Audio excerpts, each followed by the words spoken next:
Hello and welcome back to the Hibs Observer. We're here for our Monday evening debrief. It's myself, Liam Bryce, joined by Craig Nisbet to look back over Hibs' 1-0 defeat to Rangers at Ibrox. Craig, thanks again for joining us. How are you getting on?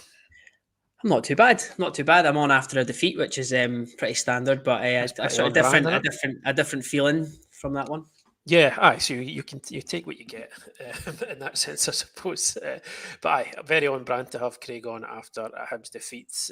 But as he says, just a bit more reasons to be cheerful than some of the other results that we've had to dissect, certainly over the past season or so since we've been here on the Hibs Observer. Just before we get started, as always, a word for our sponsors. Good Vibes Giveaways are proud to sponsor the Hibs Observer and offer fantastic prizes to fans of the club. Prizes change weekly and include tech and gadgets, days out, weekends away, tax-free cash, and even Oasis tickets. So get your tickets now at www.goodvibesgiveaways.com and enter for your chance to spread the good vibes. Craig, let's get straight into it. Hibs going down, as I said, 1-0 to Rangers at Ibrox. Tom Lawrence with the only goal of the game in the first half. Mikola Kukarevich having a penalty saved by Jack Butland. But as we said at the top of the show, I mean, not a Hibs defeat again, but not all doom and gloom. There was certainly, I think, in terms of how David Gray set the team up and how they executed the game plan, the sort of intensity of how they went about things, you could see that there's maybe a wee bit of a foundation being built there. What was your, just before we get into the finer details, what was your kind of overall overriding take on the game? Yeah, like overall, I was saying in a couple of chats that I'm in that, I can't really remember, a performance like that for a while away to Celtic or Rangers that just, we were really well organised. You always go there and know there's an element of sitting back and things like that. But I felt like we sat back, but we also showed some good intensity going forward and created some good opportunities and chances and, getting things from set pieces and things. I felt like things were moving in the right direction, and it was actually quite a well-rounded performance, an away performance anyway. And I actually sort of felt we were, maybe a wee bit unlucky not to come away with maybe a point. Yeah, I think on the balance of play, I don't think too many people could have begrudged Hibs if they'd taken a point. Obviously, the penalty is a huge moment, and then there's a few chances in the second half. I think credit Hibs for not kind of feeling sorry for themselves after Kukarevich has the penalty save. They came out and they had a really extended spell of not intense pressure, but certainly very competitive in the game. Created a few chances here and there. Probably, as I said, felt as though they deserved something from it. But David Gray made 3 changes to the team that beat St Johnstone. He brought Lewis Miller in at right back, pushed Chris Cadden onto right midfield. Junior Hoylett made his first start on the left-hand side, and Josh Campbell replaced Rudy Molotnikov, and he just played off Kukarevich just ahead of the midfield. I mean, did it feel like a sensible team selection and setup to you? Yeah, I think so. I mean, I'm sure Rudy would have probably been, disappointed to miss out, but he's still a young player, and those games away to Rangers and Celtic and the bigger games can be tough, and you sometimes need a slightly different profile of player. And I know some fans are, Campbell can be quite divisive among the fans, but that's a perfect game for him. It's you could see if you go back and watch especially the opening part of the game, quite clearly, him and Kukarevich were sort of, moving off Barron or Raskin when they dropped in, and they were trying to force the ball wide, not let the ball come through the middle. And I think that's where Campbell does his best work, in terms of his pressing, his aggression, his organisation. I can imagine him being quite demanding of Kukarevich to cover, and if he's not, he's got the legs and the desire to get back in. So yeah, I thought that made a lot of sense to me. I wasn't too disappointed to see him start. Hoylett, I think, I was really glad to see him start and really glad to the performance he put in.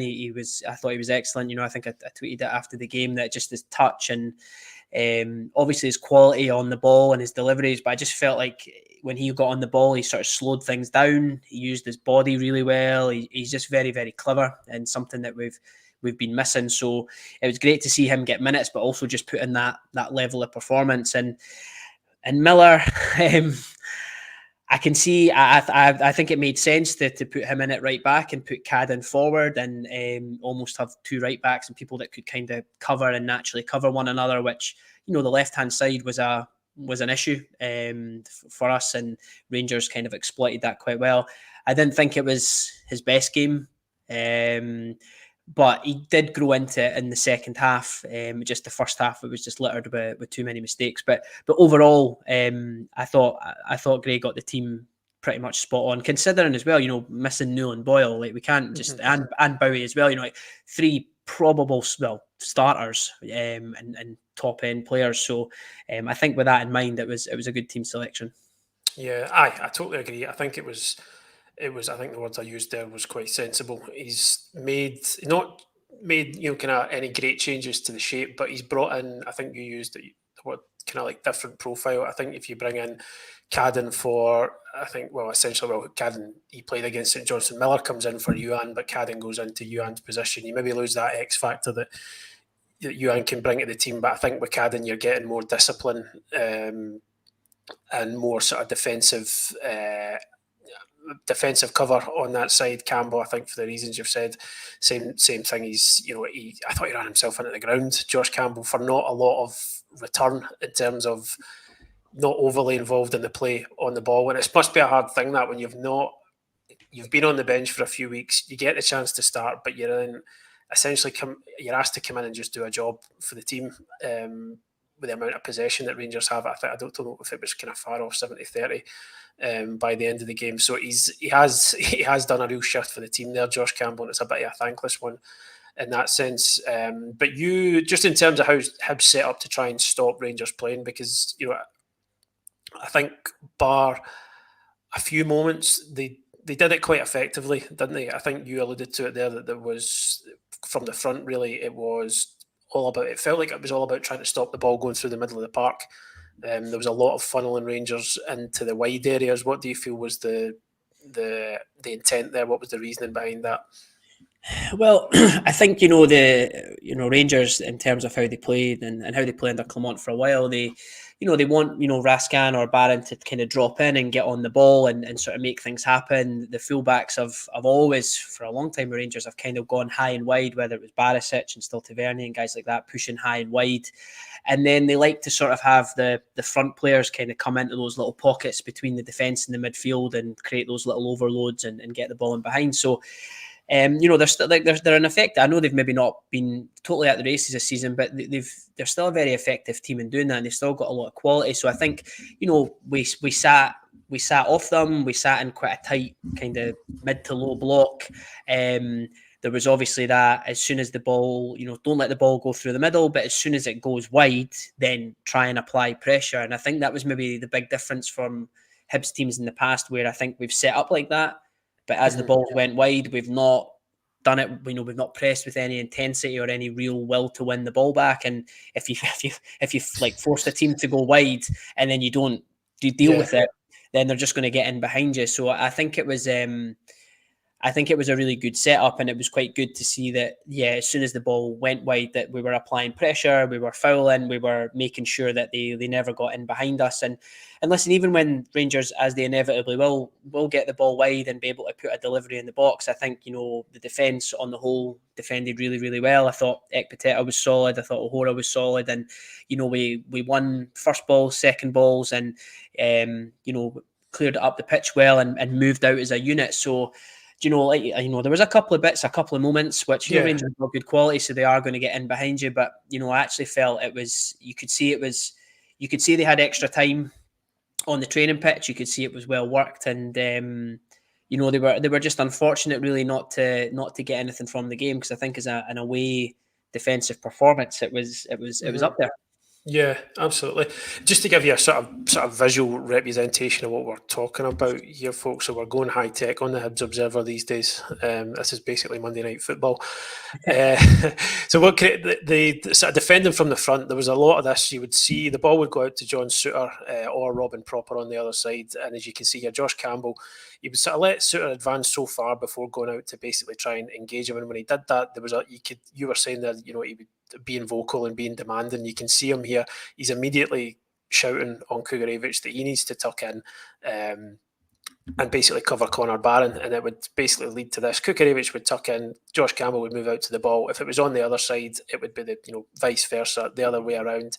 And Hibs were pretty happy for the two Rangers centre backs to have the ball. And as Craig was saying there, what then would generally happen, they're closing off those middle spaces, not letting the ball go into Barron, or if occasionally they would rotate and it would be Raskin that would come in and try and get that.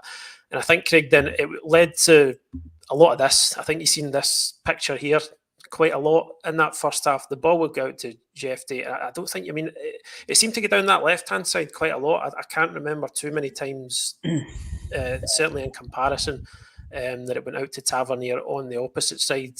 But I think, as I said, this was quite a picture that you would see, and that's what Craig was talking about there. When the ball goes wide, then you need to apply that pressure. There's no point funneling it into those areas if you then just let Rangers, combine up the line with the wingers, and the advanced midfielder then will come and get involved. You can see Cadden stepping up. You can just sort of see as well, yeah, like Cadden stepping up, but then Campbell's running in alongside. I'm guessing that could be Barron or Raskin at that point, but Kukarevich then going towards Proper, and I suppose here you're hoping that you force Hefty back to Proper, and then Kukarevich can really apply the pressure so that Proper's longer pass or his clearance is then maybe off balance or not as well planned, and we can kind of turn the ball over. But yeah, I would say in the past, the ball would go out to the left back and Cadden would maybe be, or not Cadden, but a Hibs player would maybe be 5 yards off that. And that's where we kind of struggled. But you can see the line's pretty good. Quan's just kind of covering in the middle. Triantis, I'm guessing that's Lawrence maybe coming across as well. So there's no obvious line breaking passes there. And listen, you can force Rangers back, and if Proper then whips his foot through it and plays a great through ball, then that can happen. But if you're playing the percentages, you would rather them on the ball. And actually, when we kept the intensity off into the second half, you've seen that as Suter and Proper tired, then I think there was a lot more unforced errors where their passes became a bit more sloppy, and we were able to turn the possession up higher in the pitch. But a lot goes into that first half performance because it is very grueling and very demanding. Yeah, exactly. There was a lot of, as you can see there, you've got Campbell chasing Raskin, and there's a lot of shifting side to side for the midfield too. Again, Cadden as well, put in a real shift. He was getting out to Jeffy because he's a good... I think what you could see with Jeffy is a player for Rangers, he's quite good at carrying the ball as well. So he's one of those players where you don't want him to find himself in a position where he's got space to drive into. I think for the most part, Cadden did that really well, and it was almost. I think there was a. I think as the half wore on, there was. I don't think it was. Certainly, I wasn't alarm bells ringing. I think Rangers maybe did start to get a wee bit more joy down that side. There was a couple of times where maybe Lawrence picked it up in behind the midfield. A couple of times, I think there was one where McCausland gets away from Miller near the touchline and gets a cross in.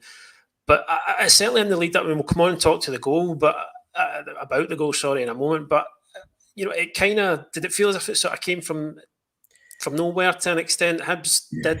I felt they were seeing it relatively comfortably out towards half time. As I said, maybe we kind of managing it a wee bit down that side. Rangers getting a bit more joy than they did certainly at the start of the game, but it didn't feel as though there was real imminent danger to me.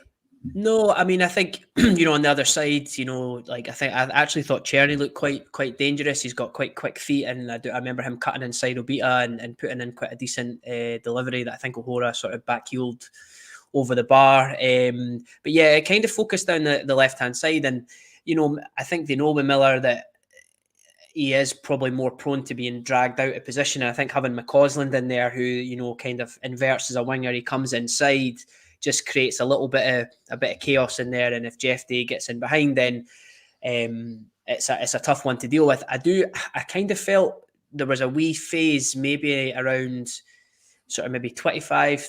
It was maybe just before the goal where I did think we were getting caught quite a lot down the left hand side. And I think, to be fair, one of the next attacks, Cadden dropped in a little bit deeper and actually maybe ushered the ball out of play. And I kind of thought, right, they've recognised that. Things are a wee bit safer. But then, yeah, the goal, and then obviously it comes from the goal. The goal kind of comes down that side. But I would agree with you. I sort of felt like we had dealt with the early storm and we were kind of settling into things a bit more and starting to get forward and win throw-ins and get corners and actually create chances. So, the goal came at quite a bad time for us, I think. Yeah, it certainly did. I mean, I suppose there's no great time to concede a goal, but certainly when you're heading towards half-time and you've already put so much into it, then there's kind of probably that extra sort of psychological blow in a sense. I mean, the goal.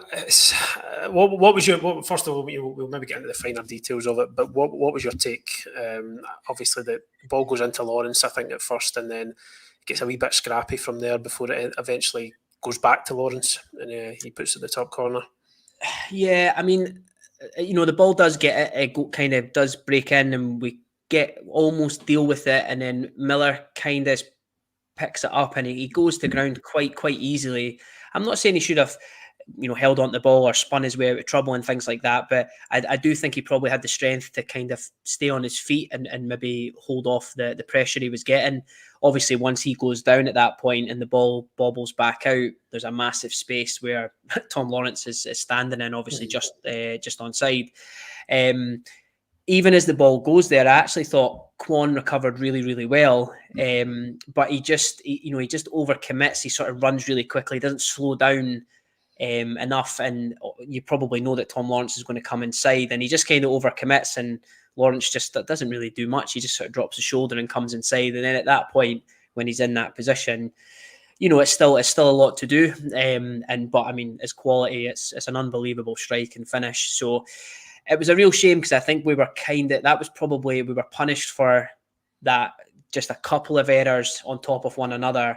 And even though we did manage to recover, we just, got beaten by a good goal. But if you remember against Dundee and when we lost the early goal, it was kind of similar down that side involving Miller and Kwon, and there was a bit of like overcommitment and then not tucking back inside. So, they're youngish players and they're, still developing in that kind of sense. So it's maybe something for Gray to look out for in the future. Certainly down that side, but yeah, an unbelievable finish at the end of it, which nothing we can really do about. Yeah, exactly. There's, as I said, there's not much you can do when somebody wraps it in the top corner, and the way Lawrence did. Again, just to give you sort of more sort of visual representation of it, it's the ball. It's kind of starts like as to one of the previous ones we looked at. I mean, it's the ball coming out to this left-hand side position, as it did a lot in that half. This time, Jeffy, instead of going back the way he starts to drive in field, Cadden goes with him, Campbell sort of comes across. I think at this point, if I'm maybe being a wee, I mean, I thought Jantis was excellent generally in the game, but this is kind of one of the only times I think in the first half where Lawrence managed to get the ball in that position in between Hibs defence and midfield. I think Kwon just towards the near side here is probably a wee bit distracted by Raskin making the run forward. He's just to the left of Cadden there. The ball goes into Tom Lawrence and it sort of works its way. I think he tries to combine with Igamani, the striker. It gets a wee bit untidy. Miller tries to come in and get involved, and this is where he goes down, isn't it? It's where I think he's trying to buy the foul there, isn't he? Really, I think that's what he's looking for. Probably knows he's got two Rangers players at his back. He's got another one on the left. He's thinking, I'm going to. Do you think that's basically what he's trying to do? He's trying to buy the foul. Yeah, and if you watch a lot of Miller, like he does that a lot, and most of the time he gets it. He gets away with it, and most defenders get away with it as well. Yeah. That just like slowing down, taking the contact, going down. But I think in that position there, it was just I don't think there'd been enough contact on him to warrant going down at that stage, and it just did leave us just a wee, as you can see down that side. It just left us a bit too open to cover. Yeah, and the kind of knock-on effect of that is ball breaks to McCausland, and because Miller's still on the floor, that's how he can get it through to Tom Lawrence, and we obviously know what happened after that. I suppose from a Hibs point of view, to then get the chance to get back into it with the penalty kick, it's... Oh, Craig, Kicked you out there. Sorry. I'm still finding my way around this. You know, this really advanced setup that we've got here. I think we're maybe getting a wee bit. I think we're running before we can walk here a wee bit. But just to get on to the penalty. I mean, clear penalty for me. I thought it was a pretty cut and dry one. I can maybe see why the referee's not. I don't know what if his view is obstructed. VAR gives it, but then it's just that it's such a big moment in the game, that isn't it, when that doesn't go in?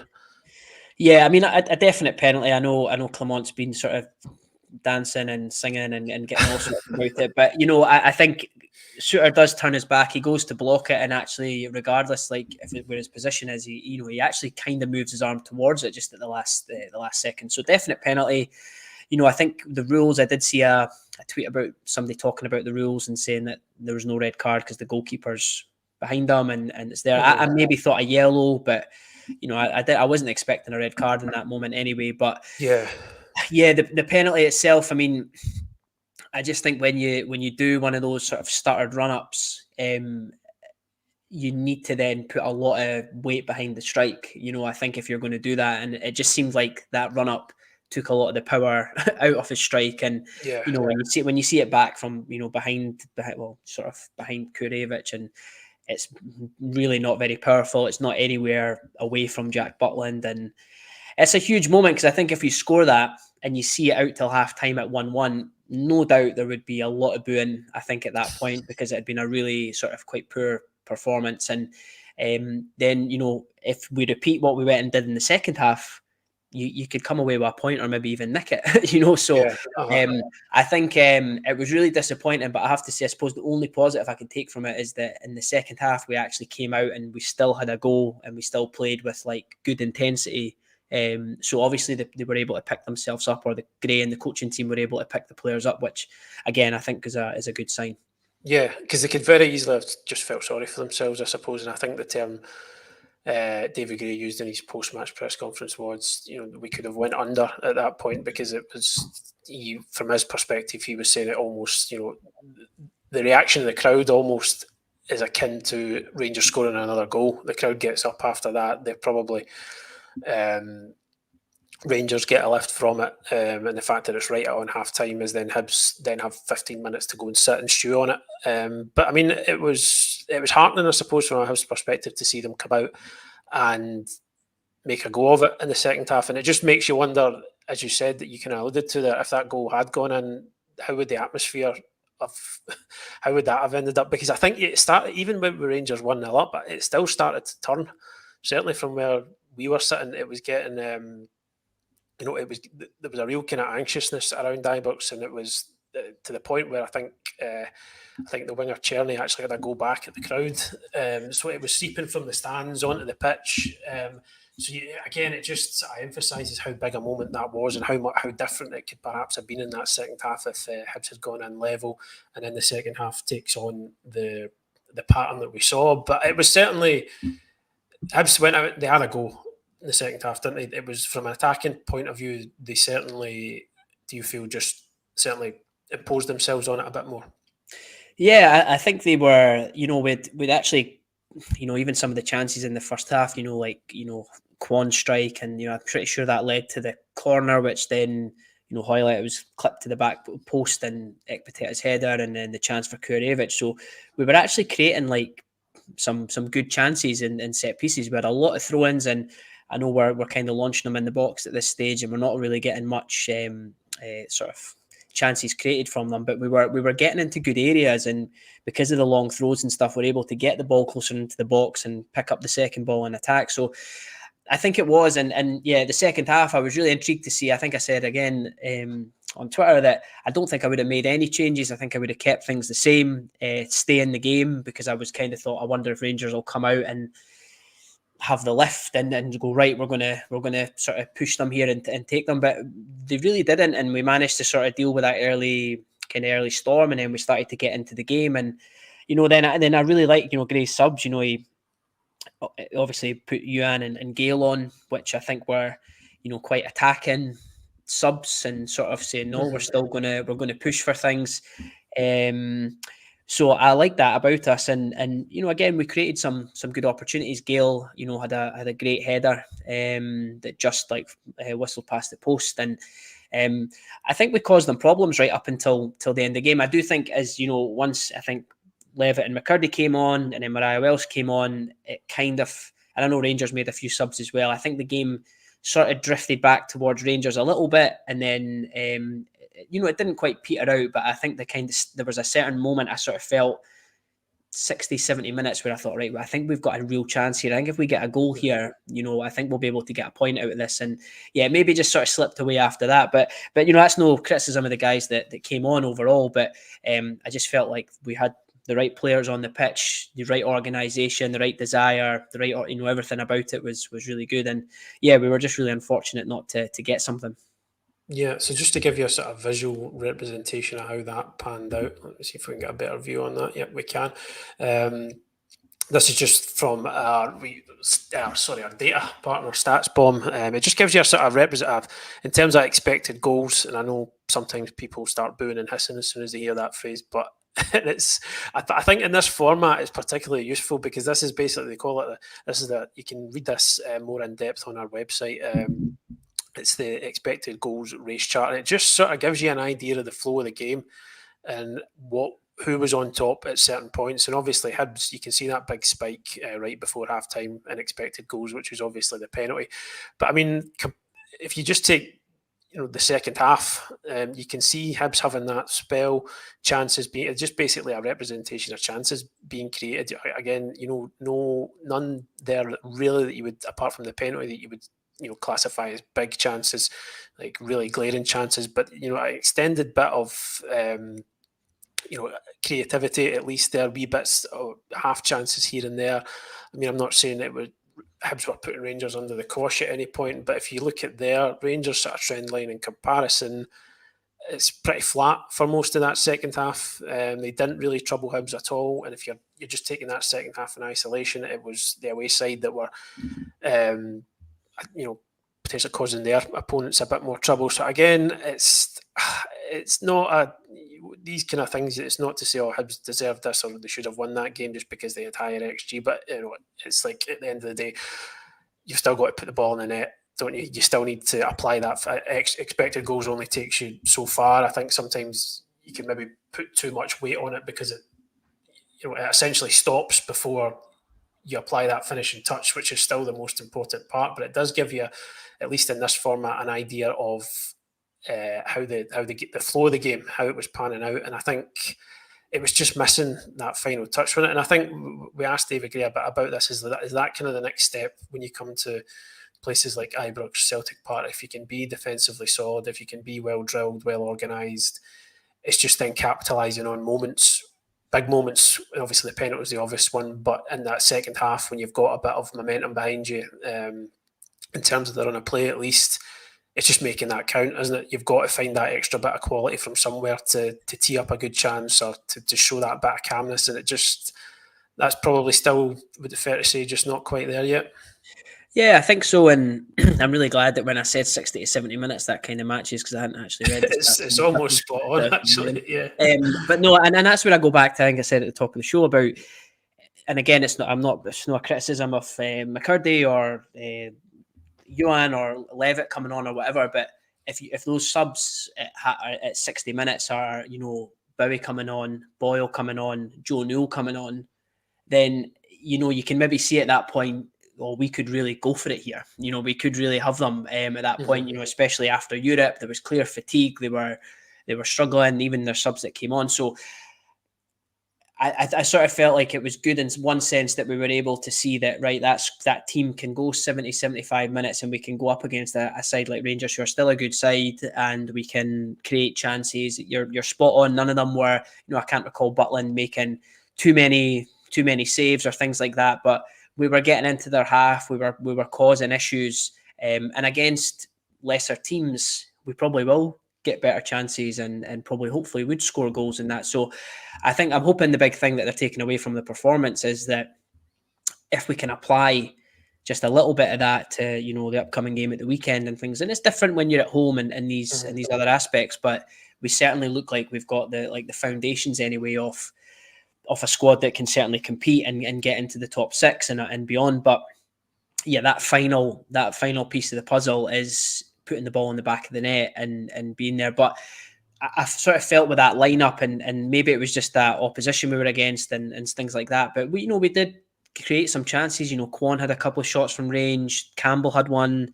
We obviously had the ball bouncing around the box a few times and people getting on the end of it, and obviously Gale's header and stuff like that. So that sort of filled me with a little bit more confidence, and I'm sure it's just building on that. And we were touching off air about like they're going into another break after the Motherwell game, and hopefully there's just a big emphasis on getting a result.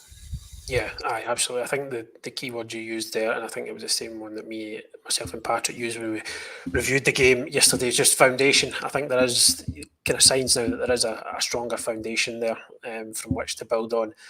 But I suppose the key point is, I think there were times last season where you would come away from games that maybe the result maybe wasn't quite there, or maybe sometimes Hibs would go and get a good result on a Nick Montgomery, and we were sitting here and we would say, all right, it seems as though there's signs of promise here that you can build on this, you can build on that, and then there was just never any consistency. Nothing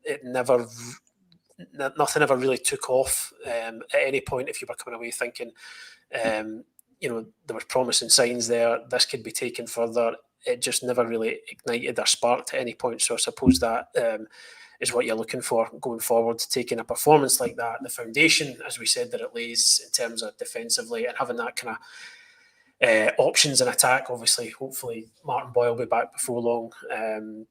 For David Gray's sake, we know Kieran Bowie's out for a while. So that maybe, as the title of the video suggests, sparking reasons for some optimism despite a defeat at Ibrox. I think we're going to leave it there for today, folks. Just before we go, though, I just want to just give a quick plug to a wee competition that we're running on the Hibs Observer at the moment. So basically, we are giving away a retro Hibs jersey.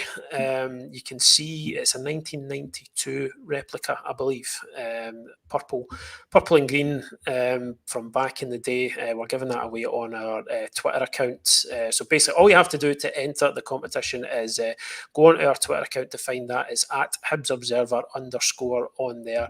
Retweet the post and subscribe to our YouTube channel. It's free to subscribe to the channel, so there's obviously no cost in that, and you'll be entered into the draw, which we'll do that at random on Friday morning, and someday we're heading into the weekend with a brand new Hibs retro jersey. So if you're interested, folks, do get involved in that. And as I said, that will be announced and drawn later on in the week. Craig, thanks as always for joining us. A pleasure as always. Hope you found that insightful, folks. A breakdown of the weekend game. We'll be back with sort of more of our regular videos through the week and heading into the international break, heading into that game against Motherwell at the weekend. So thank you as always for joining us, and we will speak to you again very, very soon. Cheers. Thank you.